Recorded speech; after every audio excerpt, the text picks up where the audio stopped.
Assalamualaikum warahmatullahi wabarakatuh. Salam sejahtera buat kita semua. Bertemu kembali di seri kuliah perioperatif dengan topik kali ini yang akan kita diskusikan adalah Basic of Perioperative Nutrition. Tujuan dari diskusi kita pada hari ini adalah kita mencoba memahami apa respons metabolik dari jaringan apabila mengalami injury, karena ini merupakan dasar dari tata laksana nutrisi perioperatif. Jadi kalau kita lihat pada seorang pasien yang mengalami tindakan pembedahan, tentu kita lihat bahwa sebelum melakukan tindakan pembedahan umumnya pasien akan dipuasakan dengan tujuan agar tidak terjadi bahaya reflux dari konten saluran cerna masuk ke dalam traktus respiratorius yang dapat menimbulkan gejala-gejala asfiksia. Dan kemudian setelah pasien dipuasakan, maka kemudian pasien akan menjalani tindakan pembedahan, dan kita tahu selama prosedur tindakan pembedahan akan terjadi banyak injury pada jaringan yang tentu saja ini akan menimbulkan sebuah respons dari jaringan terhadap tindakan pembedahan tadi. Dan kemudian pasca tindakan bedah kita juga melihat bahwa kadang pasien juga dipuasakan, tentu tergantung pada situasi dan kondisi saat itu, bagaimana dengan keadaan umum pasien pasca pembedahan, dan juga tidak jarang pasien juga berada dalam keadaan imobilisasi, mungkin karena adanya perlukan-perlukan yang menyebabkan pasien mengalami kesulitan dalam melakukan mobilisasi. Nah, hal-hal inilah yang perlu kita pahami pada saat kita menata laksana pasien perioperatif dari aspek nutrisi. Apa saja yang dapat terjadi di dalam masa perioperatif? Kita bisa lihat di sini, dengan pasien dipuasakan tentu akan terjadi sebuah starvasi, dan kita tahu apa konsekuensi apabila sel mengalami starvasi. Tentu sel akan mencoba melakukan upaya untuk tetap mempertahankan ketersediaan energi dengan mencoba mencari berbagai alternatif untuk tetap mencukupi kebutuhan energi, dan juga untuk mempertahankan jalannya metabolisme aerob, karena kita tahu bahwa glukose adalah merupakan salah satu faktor yang sangat penting untuk menginisiasi metabolisme aerob. Nah, kita lihat di sini juga dengan adanya tindakan pembedahan, tidak jarang pasien juga selain uh, harus dipuasakan, tidak jarang pasien juga terpaksa harus menjalani imobilisasi karena mungkin karena adanya luka operasi tertentu, atau karena mungkin pasien masih berada di bawah pengaruh obat, atau mungkin pasien juga banyak alat yang masih terpasang di dalam atau pada tubuhnya, sehingga pasien terpaksa harus untuk sementara dibuat dalam kondisi imobilisasi. Nah, kedua hal ini juga juga berkontribusi pada kondisi di mana pada saat tindakan operasi tentu akan terjadi perlukaan, dan kemudian setelah pasca terjadi operasi, maka tentu selain terjadi perlukaan, ada juga kemungkinan adanya kondisi dari ruang operasi yang suhunya lebih dingin, juga ada nyeri dan lain sebagainya. Untuk diketahui, ini akan memicu terjadinya respon hormon yang berasal dari sistem adrenosimpatis, dan juga respon dari sistem imun yang nanti berakhir dengan terjadinya berbagai perubahan seperti hipermetabolisme, lalu tentunya nanti akan meningkatkan pelepasan berbagai mediator yang nantinya akan memicu terjadinya kondisi resistensi insulin, dan juga tentu ada respon inflamasi yang akan terjadi. Dan hal ini harus kita pahami betul. Apabila kita tidak dapat mengatasi, maka pasien ini berpotensi jatuh ke dalam kondisi katabolisme.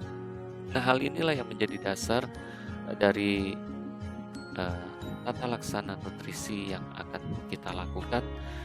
Karena by the way, proses-proses yang terjadi ini sebenarnya memiliki tujuan yang baik, karena tubuh berupaya untuk melakukan restorasi dari fungsi jaringan, dan juga tubuh juga berupaya untuk mempertahankan diri dari kemungkinan invasi kuman-kuman patogen. Oleh karena itu tentunya respon imun juga harus teraktivasi untuk melindungi tubuh pasien tersebut. Nah, apa yang terjadi berikutnya ini tentu sangat bergantung kepada derajat dari em, stres atau injury yang dialami oleh pasien. Kalau kita lihat di sini bahwa durasi dan beratnya respon sangat bergantung kepada tentunya severity dari eh, respon trauma yang diterima oleh pasien. Contohnya bisa kita lihat bahwa apabila pasien menjalani sebuah tindakan pembedahan berencana, tentu bisa kita lihat karena semua ini sangat-sangat terencana, maka tentu tidak terlampau banyak perubahan yang terjadi in terms of metabolism. Bisa kita lihat bahwa apabila pasien menerima stres yang jauh lebih besar, seperti misalnya adanya infeksi, sepsis, atau mungkin adanya luka-luka yang sangat luas, ini tentu akan memicu metabolisme yang lebih tinggi dibandingkan dengan apabila pasien itu memang menjalani sebuah tindakan yang sangat-sangat terencana. Dan juga kita bisa lihat bahwa stres yang lain dalam berupa adanya starvasi ini juga justru akan menurunkan metabolisme tubuh. Jadi sekali lagi durasi dan severity dari respon metabolisme yang terjadi pada jaringan ini sangat bergantung kepada derajat berat ringannya trauma yang dialami oleh si pasien. Nah, kalau kita lihat fase-fase yang terjadi pasca injury, maka fasenya bisa kita bagi menjadi 3 paling tidak, yaitu fase yang pertama disebut sebagai F phase, fase yang kedua disebut sebagai flow phase, dan fase ketiga disebut sebagai convalescent. Nah, ini bisa kita lihat time frame-nya bahwa F phase ini terjadi umumnya hanya beberapa jam setelah terjadi injury.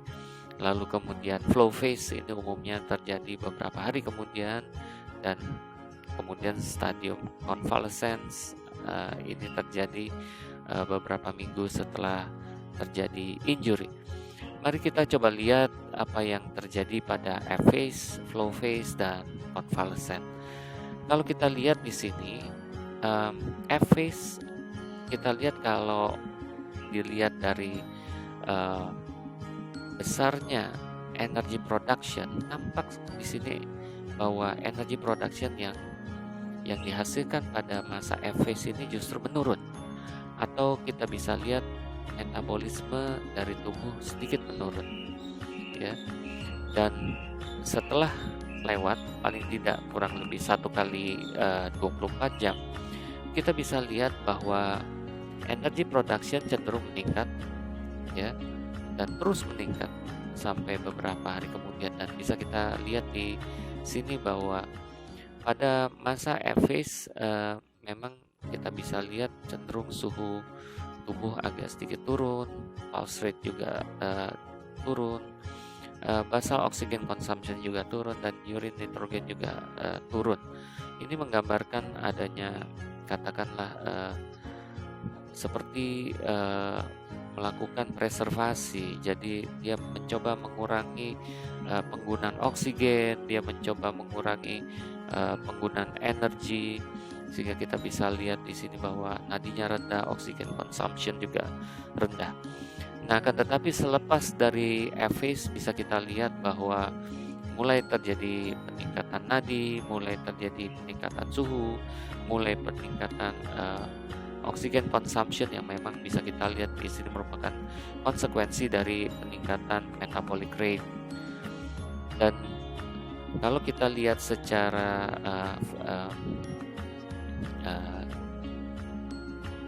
komparasi antara F-phase dan flow phase, bisa kita lihat di sini bahwa pada F-phase jelas sekali bahwa di sini dia akan mencoba menurunkan cardiac output, oxygen consumption, dan body temperature. Sedikit berbeda dengan fase flow phase, di mana justru di sini karena dia memang sedang akan menghasilkan energi yang tinggi, maka bisa kita lihat aliran darah tentu akan ditingkatkan, cardiac output ditingkatkan, dan ini disebabkan karena oxygen consumption yang tinggi karena dia akan menghasilkan energi yang cukup besar, body temperature sedikit naik, energy expenditure juga naik, dan jelas akan terjadi penggunaan berbagai sumber energi termasuk apabila dibutuhkan protein katabolisme.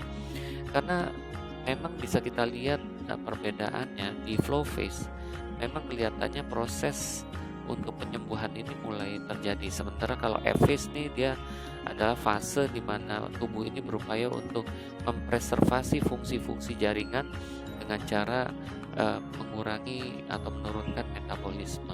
Jadi ini mungkin semacam mekanisme defense. Tapi kemudian diikuti dengan flow phase di mana tentu kita membutuhkan proses wound healing pasca injury, dan ini tentu membutuhkan berbagai kebutuhan pembentukan energi yang tentunya akan meningkatkan oxygen consumption, dan tentu saja dibutuhkan metabolic rate yang tinggi. Nah, di sini bisa kita lihat bahwa memang pada 24 jam pertama memang kita melihat ada kondisi hipometabolism dan diikuti dengan hipermetabolism sejak flow phase sampai dengan convalescent atau recovery phase. Kalau kita lihat memang pada fase flow phase ini masih di fase katabolism, tapi kalau di fase convalescent maka ini adalah anabolism. Jadi bisa kita lihat bahwa jelas sekali apa tujuan terbentuknya F-phase, flow phase, dan recovery phase, di mana pada F-phase memang sekali lagi tubuh akan mencoba mempreserve energi, dia akan mempreserve oksigen sehingga dia tidak ingin meningkatkan oksigen demand, dia tidak ingin meningkatkan metabolic rate karena dia baru saja mengalami injury, ya persis kayak orang yang baru saja sakit, tentu dia akan berupaya untuk istirahat dulu sebelum kemudian dia mulai melakukan proses penyembuhan. Nah, flow phase ini adalah merupakan mekanisme katakanlah upaya untuk melakukan recovery, di mana dia mulai melakukan proses peningkatan energy production yang tentunya akan digunakan untuk melakukan restorasi, dan kemudian untuk itu maka konsekuensinya akan terjadi katabolisme, di mana kita tahu katabolisme artinya mereka mulai melakukan pemecahan berbagai sumber energi yang ada, baik dari glukose, lipid, maupun protein. Dan ini terjadi hanya beberapa hari hingga beberapa minggu setelah terjadinya injury. Nah, kemudian selanjutnya mulai terjadi recovery phase, di mana di sini adalah proses healing, rehabilitation. Jadi ini mulai kembali kepada katakanlah sudah akan sembuh. Namun bisa kita lihat di sini bahwa energy production juga memang makin meningkat, tapi di sini cenderung tidak lagi terjadi pemecahan-pemecahan, tapi justru mulai terjadi anabolisme. Ya, jadi kebalikan dari katabolisme.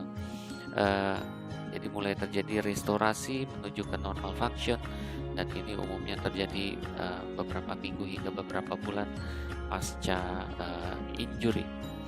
Nah, sebenarnya apa yang terjadi pada tisu yang mengalami injury, terutama metabolic response apa sebenarnya yang terjadi di sini. Kita lihat ada hipometabolism, ada hipermetabolism. Tapi basically kalau kita lihat adanya surgical stress pada jaringan, memang di sini akan memicu terjadinya sebuah respon berupa lepasnya berbagai hormon yang nantinya umumnya akan bekerja pada pankreas, pada liver, dan pada jaringan adiposa. Nah, apa yang terjadi kalau kita bisa lihat di sini bahwa pada pankreas, maka dia akan berupaya untuk mereduce produksi insulin. Lalu kemudian pada liver, dia akan memicu terjadinya gluconeogenesis atau juga pemecahan glikogen, sehingga glukose yang dihasilkan di liver ini akan dikeluarkan. Begitu pula dengan jaringan adiposa. Jaringan adiposa akan dioksidasi dan kemudian akan terjadi lipolisis yang juga nantinya akan berkontribusi pada pembentukan glukose di liver, karena oksidasi dari jaringan lemak ini tentu akan menghasilkan free fatty acid yang nantinya akan digunakan. Selain itu juga bisa kita lihat bahwa pada skeletal muscle juga bisa kita lihat bahwa akan terjadi juga pemecahan protein, karena dengan menurunnya insulin maka tentu glucose uptake akan menurun, maka tentu akan terjadi upaya untuk mencari sumber alternatif energi. Salah satunya adalah memecah protein menjadi asam amino yang tentu di liver juga akan digunakan untuk menghasilkan glukose. Nah, jadi kalau kita lihat endpoint dari seluruh perubahan metabolic response pada tisu yang mengalami injury adalah terjadinya hiperglisemia. Hiperglisemia bisa terjadi karena memang tadi ada proses untuk meningkatkan glukose dan juga upaya untuk menekan insulin. Jadi terjadi resistensi insulin di satu sisi dan kemudian terjadi peningkatan produksi glukose di satu sisi. Tentu endpointnya adalah hiperglikemia. Nah, kondisi hiperglikemia ini oleh karena itu sering kita temukan pada hasil pemeriksaan laboratorium glukose sewaktu pada pasien-pasien yang post injury. Nah, ini yang perlu kita pahami betul dan tentu harus kita kendalikan, jangan sampai ini berkelanjutan, karena sekali lagi ini adalah merupakan step dari katabolisme, ya. Dan ini kalau terus terjadi tentu dapat memicu terjadinya berbagai problem seperti mitochondrial injury, endothelial dysfunction, bahkan immune dysregulation dan superoxide generation yang tidak jarang dapat memicu terjadinya masalah di kemudian hari. Tentu kalau kita lihat di sini ada beberapa hormon yang memang bertanggung jawab untuk terjadinya peningkatan glukose dan juga peningkatan oksigen demand, di mana bisa kita lihat ada hormon-hormon yang berasal dari sentral maupun perifer yang bertanggung jawab. Kita bisa lihat di sini dari sentral kita bisa melihat ada lepasnya adrenocorticotropic hormone yang berasal dari sel kortikotrop di anterior hipofisis, juga growth hormone yang berasal dari somatotrop yang juga berasal dari anterior hipofisis, dan lepasnya hormon-hormon yang berasal dari anterior hipofisis ini akan menuju kepada target organnya, misalnya ACTH juga akan bekerja pada kelenjar suprarenal atau adrenal, di mana di sini bisa jelas kita lihat bahwa akan lepas kortisol, juga adrenalin yang tentunya bisa kita lihat di sini akan memicu terjadinya peningkatan karbohidrat. Lalu kita lihat di pankreas, kita lihat di sini hormon glukagon akan meningkat. Kita tahu glukagon ini akan memicu terjadinya glikogenolisis sehingga glikogen dipecah menjadi glukose, karena tadi kita tahu bahwa stres ini akan menekan produksi insulin sehingga terjadi resistensi insulin. Nah, di luar dari hormon-hormon metabolik ini ternyata juga akan terinjus aktivasi respon imun, di mana akan terpicu aktivasi respon imun baik innate maupun adaptif yang berujung kepada lepasnya berbagai sitokain yang dikategorikan sebagai pro-inflammatory cytokine, dan bisa kita lihat di sini akan timbul gejala seperti demam. Jadi kalau kita lihat di sini bahwa terjadinya peningkatan glukose akibat adanya lipolisis, proteolisis, juga gluconeogenesis karena mungkin glikogenolisis, dan juga ditambah dengan adanya demam, jelas ini akan memicu terjadinya peningkatan oksigen demand. Oleh karena itu wajar kalau terjadi peningkatan oksigen demand, tentu akan terjadi juga penyesuaian dari aspek kardiovaskuler yang harus memenuhi kebutuhan oksigen yang tinggi di perifer. Nah, kembali kalau kita lihat bagaimana fenomena respon tubuh terhadap stres, bisa kita lihat di sini kalau kita summary bahwa brain ini akan melepaskan hormon dari anterior hipofisis yang akan bekerja misalnya pada kelenjar adrenal, tapi di satu sisi dia juga bisa mengaktifkan sistem saraf otonom, terutama sistem saraf simpatis yang akan mempersiapkan tubuh untuk fight and flight, dan sistem saraf simpatis ini jelas akan bekerja pada kelenjar adrenal dan dia akan memicu lepasnya adrenalin. Selain itu tadi ACTH juga akan bekerja di kelenjar adrenal untuk melepaskan kortisol. Jadi memang kelenjar adrenal ini terkenal adalah kelenjar endokrin yang sangat bertanggung jawab apabila terjadi stres.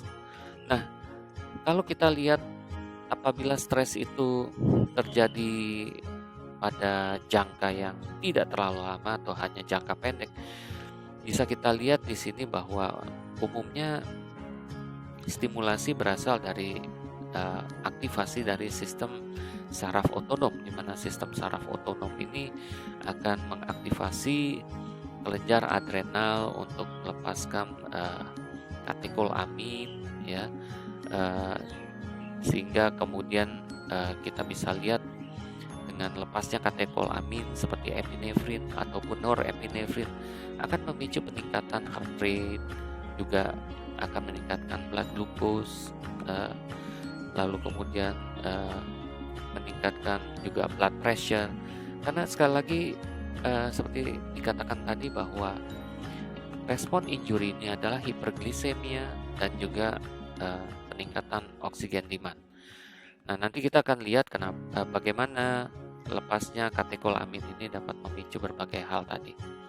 Nah, kalau misalnya stres itu lebih panjang, maka bisa kita lihat poros hipotalamus pituitary adrenal akan teraktivasi, di mana kortikotropin releasing hormone akan lepas dari hipotalamus, adrenokortikotropic hormone akan lepas dari anterior hipofisis, bekerja pada kelenjar adrenal, dan bisa kita lihat dia akan melepaskan hormon-hormon glukokortikoid maupun mineral kortikoid dari bagian korteks kelenjar adrenal. Kita tahu ada kortisol di situ, ada aldosteron di situ. Kortisol sekali lagi akan juga memicu terjadinya peningkatan pembentukan glukose, namun kortisol juga memiliki respon supresi imun. Sementara aldosteron akan memicu terjadinya retensi cairan dan juga regulasi dari elektrolit. Mari sedikit kita kenal kelenjar adrenal. Kelenjar adrenal adalah sebuah kelenjar yang ukurannya tidak terlampau besar dan terletak berada persis di kranial dari ginjal kanan dan ginjal kiri, dan kelenjar adrenal terdiri dari dua lapisan, yaitu lapisan korteks dan medula. Lapisan korteks terdiri dari 3 lapisan, yaitu berasal dari zona glomerulosa yang melepaskan aldosteron, zona fasciculata yang melepaskan kortisol, dan zona retikularis yang melepaskan hormon androgen. Sementara di lapisan medula dia akan melepaskan katekolamin seperti epinefrin dan norepinefrin dan juga beberapa peptida. Mari kita lihat apa yang dilepaskan oleh lapisan medula. Salah satunya adalah epinefrin. Dia dilepaskan apa yang berasal dari sel-sel kromafin, dan kita bisa lihat epinefrin efeknya sangat luas. Dia bisa bekerja pada sistem kardiovaskuler. Dia akan meningkatkan cardiac output. Karena cardiac output ini harus tinggi, maka tentu kerja jantung harus lebih tinggi. Oleh karena itu dia akan mendilatasi pembuluh-pembuluh koroner untuk memberikan support oksigenasi terhadap otot-otot miokard. Lalu juga akan melepaskan fatty acid sebagai sumber untuk diubah menjadi glukose. Glikogen juga akan diubah menjadi glukose, dan berbagai hal lain. Bisa juga penurunan motilitas usus, karena dengan semakin menurunnya motilitas usus maka absorpsi terhadap makanan akan jauh lebih efisien. Nah, kenapa ini bisa bekerja seperti itu? Karena katekolamin ini bekerja melalui adrenergic receptor yang terdiri dari reseptor alfa dan beta, dan kita bisa lihat tissue distribution dari masing-masing reseptor ini ada di pankreas, ada di otot, ada di jaringan lemak. Oleh karena itu sangat dipahami bahwa dia akan mempengaruhi metabolisme karbohidrat, di mana tadi saya selalu bilang bahwa dia pasti akan meningkatkan hiperglikemia karena berasal dari glikogenolisis, lipolisis, dan juga proteolisis, dan juga dia akan menyebabkan terjadi insulin resistance. Nah, bagaimana dengan bagian korteks? Bagian korteks dari kelenjar adrenal akan melepaskan kortisol, dan kortisol juga kurang lebih mirip. Dia akan memicu juga peningkatan glukose, baik karena adanya glukose production dari liver maupun ada pemecahan protein di otot dan juga breakdown dari adipose tissue. Tapi yang lebih menarik dari pelepasan kortisol adalah sebenarnya adalah adanya efek penekanan respon imun. Nah, ini yang perlu dipahami, dan tentu kalau dia terus-menerus akan terjadi. Nah, respon imun ini tentu kalau pada saat dibutuhkan dia ditekan, maka tentu akan terjadi masalah. Tapi kalau ini terjadi karena memang suatu hal yang lama, kemungkinan ini juga merupakan sebuah regulasi dari respon imun agar setelah wound healing ini sudah terjadi dan sudah komplit, maka tentu respon imun itu harus disupres.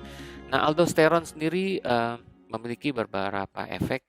Dia bekerja langsung di ginjal, dan seperti saya katakan dia akan meregulasi cairan di dalam tubuh, dan juga dia meregulasi elektrolit, sehingga tentu dia mempertahankan cairan intravaskuler, dia meregulasi blood pressure. Nah, kedua hormon ini bekerja melalui dua reseptor yang spesifik yang disebut sebagai glucocorticoid receptor dan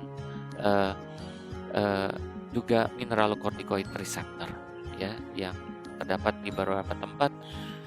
Nah, jadi summary dari kuliah ini adalah, sekali lagi, tissue metabolic response terhadap injury paling tidak kita temukan ada 3 fase, yaitu F-phase, flow phase, catabolic, dan convalescent, yaitu flow phase yang tipenya anabolik. Durasinya tadi F-phase adalah hanya beberapa jam, kalau yang flow phase catabolic itu terdiri dari beberapa hari hingga beberapa minggu, anabolik ini beberapa minggu hingga beberapa bulan. Dan sekali lagi perannya tadi saya sudah katakan, F-phase dia mencoba untuk mempreservasi energi, dia mencoba mengurangi oksigen demand, dan ini terjadi beberapa jam pertama.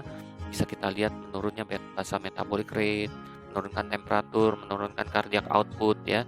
Jadi terjadi hipometabolism. Nah, hormon yang berperan ini sekali lagi katekolamin. Kita tahu tadi katekolamin berperan pada kardiovaskuler dan juga